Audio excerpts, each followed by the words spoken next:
तो भाई आज की वीडियो में हम बात करेंगे अकोमोडेशन के हवाले से कि ऑस्ट्रेलिया में अकोमोडेशन किस तरह से वर्क करती है और आपको कितना रेंट पे करना पड़ता है। तो जैसे कि आप लोग जानते हैं, कोविड के बाद से जो हाउसिंग का क्राइसिस था वो ऑस्ट्रेलिया के अंदर बहुत ही वर्स है।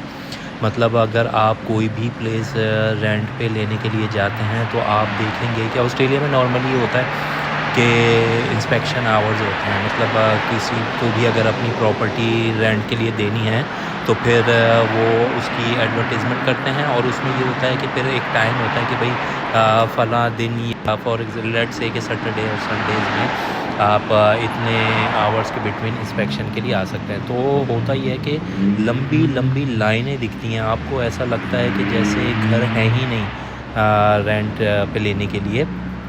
इतना ज़्यादा क्राइसिस है आजकल ऑस्ट्रेलिया में। तो चलिए हम अब ये बात करते हैं कि अकोमोडेशन किस तरह से आप ले सकते हैं। उसके देखें 2-3 तरीके होते हैं। या तो आप जो एजेंट होते हैं, रियल इस्टेट एजेंट कह लें उनको, तो उनके थ्रू भी आप रेंट पे ले सकते हैं। और दूसरी जो बहुत पॉपुलर है, जो भी माइग्रेंट आते हैं, वो एक ऐप है, या तो मार्केट प्लेस पे, ऑफ कोर्स फेसबुक की मार्केट प्लेस है, वहाँ पे लोग रेंट के लिए डाल देते हैं एड्स। और एक ऐप है गम ट्री, लेकिन वो जहाँ तक मेरा एक्सपीरियंस है, मैं गलत भी हो सकता हूँ, वो सिर्फ ऑस्ट्रेलिया के अंदर वर्क करती है। तो वहाँ से भी आप रेंट ले सकते हैं। अब डिपेंड करता है, जैसे कि आप ये घर देख रहे हैं मेरे साथ। अब अगर तो आप देखें फैमिली के साथ आते हैं तो फिर ज़ाहिर सी बात है आप शेयरिंग में तो नहीं रह सकते, तो उसके लिए आपको अलग से यूनिट लेना पड़ता है। और अगर आप जैसे कि आप मेरे लेफ़्ट पे देख भी रहे हैं, अगर तो आप स्टूडेंट हैं तो फिर आपके लिए आसानी इस तरह से हो जाती है कि आप क्योंकि आपकी फ़ैमिली तो होती नहीं है, तो फिर आप शेयरिंग में भी रह सकते हैं। अब हम बात कर लेते हैं कि शेयरिंग के लिए आपका रेंट कितना होता है और अगर आप यूनिट लेते हैं तो फिर उसका कितना रेंट होता है। तो देखें, इसके अंदर भी एक चीज़ डिपेंड करती है। अगर तो आप सीबीडी या जो मेन आपका बिज़नेस हब होता है, जैसे कि मैं साउथ ऑस्ट्रेलिया में रहता हूँ, आप जानते हैं उसका जो बिज़नेस हब है वो एडिलेड है। तो वहाँ से जितना करीब आप अकोमोडेशन लेंगे तो वो आपको उतनी ज़्यादा कॉस्टली पड़ेगी, क्योंकि फिर आपके लिए बड़ा कन्वीनियंट हो जाता है सिटी आना जाना। तो फिर वहाँ पे जो अकोमोडेशन है वो बहुत कॉस्टली पड़ेगी आपको। वो मैं आपको आगे चल के बताता हूँ कितनी कॉस्टली पड़ेगी। अब दूसरा इसमें क्राइटेरिया ये आ जाता है जो बहुत सारे लोग करते हैं, ऑफ कोर्स मैंने भी किया हुआ है। मैं सीबीडी से काफ़ी दूर रहता हूँ, मतलब 16 से 17 किलोमीटर दूर है, एक सबर्ब है, वहाँ पे मैं रहता हूँ। तो वहाँ पे थोड़े जो रेंट हैं वो कम हो जाते हैं। मैं शेयर्ड हाउस में रहता हूँ। अब मैं बताता हूँ, अगर आप शेयर्ड हाउस में रहते हैं तो एक घर होता है, जैसे कि आप राइट पे देख भी रहे हैं, इसमें 5 रूम्स होंगे, 4 रूम्स भी हो सकते हैं। इसमें डिफरेंट लोग होते हैं। अच्छा, इसके अंदर जो टॉयलेट होता है या वॉशरूम जिसे आप कह लें, वो एक ही होता है, वो आपको शेयर करना पड़ता है दूसरे लोगों के साथ। और किचन भी आपको शेयर करना पड़ता है। अच्छा, रेंट के अंदर जो रेंट मैं आपको बता देता हूँ वो डिपेंड करता है। यहाँ पे फोर्टनाइटली रेंट होता है, तो वो आपका जो फोर्टनाइटली रेंट है वो 400 ऑस्ट्रेलियन डॉलर से 450 के बीच फोर्टनाइटली होता है। इसके अंदर डिपेंड करता है दो तरह से कि आया कि जो यूटिलिटीज़ हैं या आपकी जो इलेक्ट्रिसिटी गैस वगैरह है, ये जब बिल आने के बाद सब में डिवाइड होती है इक्वली, या आप पहले से बात कर लेते हैं कि जितना भी आप एक ऐसा रेंट बनवा लेते हैं जिसमें सब कुछ इंक्लूड होता है, मतलब इलेक्ट्रिसिटी, उसमें गैस आ गया, आपका वाईफाई आ गया, तो वो सारी चीज़ें इंक्लूड करके आपको 480-500 तक फोर्थ नाइटली आपको पड़ जाता है। तो ये मैंने आपको बताया। इसके हाँ डिसएडवांटेज ये होते हैं शेयर्ड हाउस में रहने के, कि आपको टॉयलेट क्योंकि शेयर करना पड़ता है, सब यहाँ पे वर्क करते हैं, तो आपको सुबह में ज़रा जल्दी उठना पड़ता है।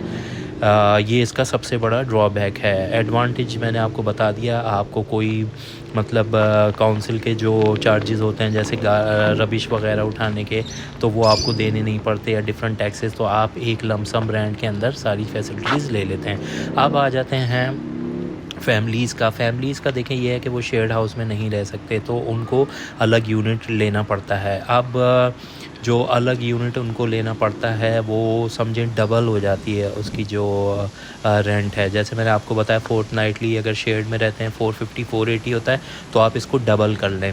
अब लेट्स से कि मिसाल के तौर पे आप सीबीडी से थोड़ा दूर किसी सबर्ब में रह रहे हैं, तो फोर्टनाइटली आपको 1100 ऑस्ट्रेलियन डॉलर या 1200 के आसपास मिलता है। उसमें 3 रूम होते हैं और अच्छा बड़ा एरिया होता है, आप मतलब इजीली उसके अंदर सरवाइव कर सकते हैं।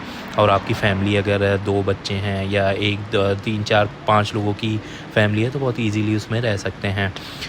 इसके अंदर ड्रॉबैक ये होता है कि आपको इलेक्ट्रिसिटी, गैस हो गई, हर 3 महीने बाद यहाँ बिल जनरेट होता है तो वो आपको खुद देना पड़ता है। फिर टेलीफोन है अगर वो, तो पानी का भी इसी तरह होता है। सबसे ज़्यादा मेरे हिसाब से तो कॉस्टली यहाँ पे इलेक्ट्रिसिटी है अकोमोडेशन के बाद।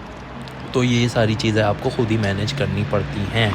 तो ये आपको मैंने दोनों चीज़ें बता दी। बहुत सारे लोग यहाँ पे हॉस्टल वगैरह में भी रहते हैं, स्टूडेंट ज़्यादातर, तो उसका भी इतना ही ख़र्चा आता है या रेंट आपको पे करना पड़ता है।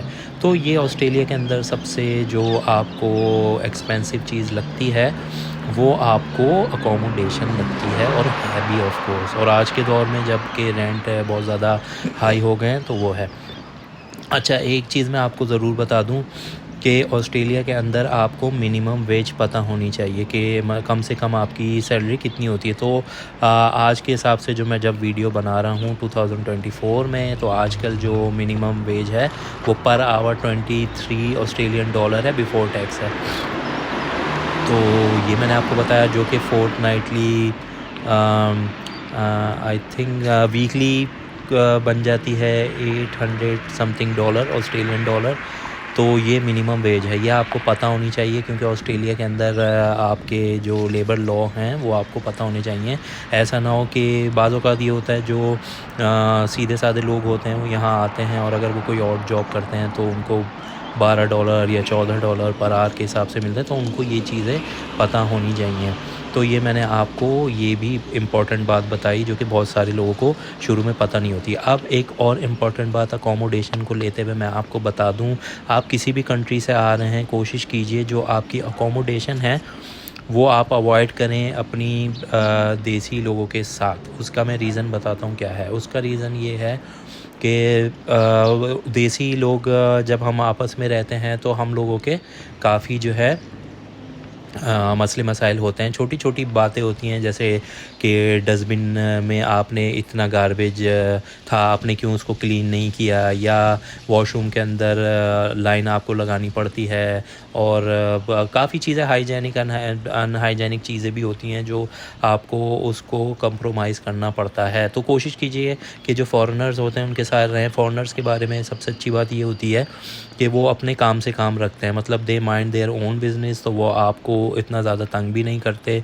वरना देसियों के साथ रहेंगे, क्योंकि आप अगर दूसरी कंट्री से यहाँ आते हैं, बहुत सारे मैंने लोगों को देखा है वो अपनी कम्युनिटी के लोगों को प्रेफर करते हैं, बट मैं नहीं करता। उसका रीज़न मैंने आपको बता दिया कि बहुत छोटी छोटी बातों पे मसले मसाइल होते हैं साथ रहने में। एक आपको अच्छा तो लगता है कि आपका हम ज़बान या आप जो ज़बान बोलते हैं वही ज़बान बोलने वाला आपके साथ है, बट बहुत सारे उसके ड्रॉबैक भी हैं जो मैंने आपको इससे पहले बता दिए। फॉरेनर की मैंने आपको बता दिया, वो अपने काम से काम रखते हैं, आपको पीस ऑफ माइंड होता है, क्योंकि जब आप अपनी कंट्री से दूर होते हैं तो आपको पता है आप एक स्ट्रेस में होते हैं। एक तो आप नए नए आए होते हैं, माइग्रेंट होते हैं, आपको जॉब मिल नहीं रही होती है, आपकी जो थोड़ी बहुत सेविंग होती है वो खर्च हो रही होती है, आपको चीज़ों का यहाँ आइडिया नहीं होता, आपको ट्रांसपोर्टेशन का इतना आइडिया नहीं होता।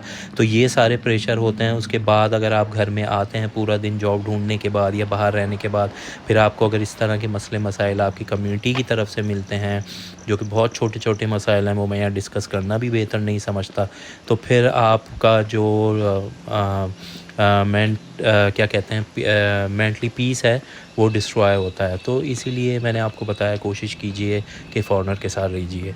तो ये था मेरा आज का छोटा सा मैसेज। आई होप आपको पसंद आएगा। अगर पसंद आया है तो आप मुझे कमेंट्स में बताइएगा कि आप क्या चीज़ प्रेफर करते हैं, और अगर आपके जहन में ऑस्ट्रेलिया को लेते हुए कोई क्वेश्चन है तो आप ज़रूर कमेंट में पोस्ट कीजिएगा, मैं उसका ज़रूर जवाब दूँगा। Thank you so much. अपना बहुत सारा ख्याल रखिएगा।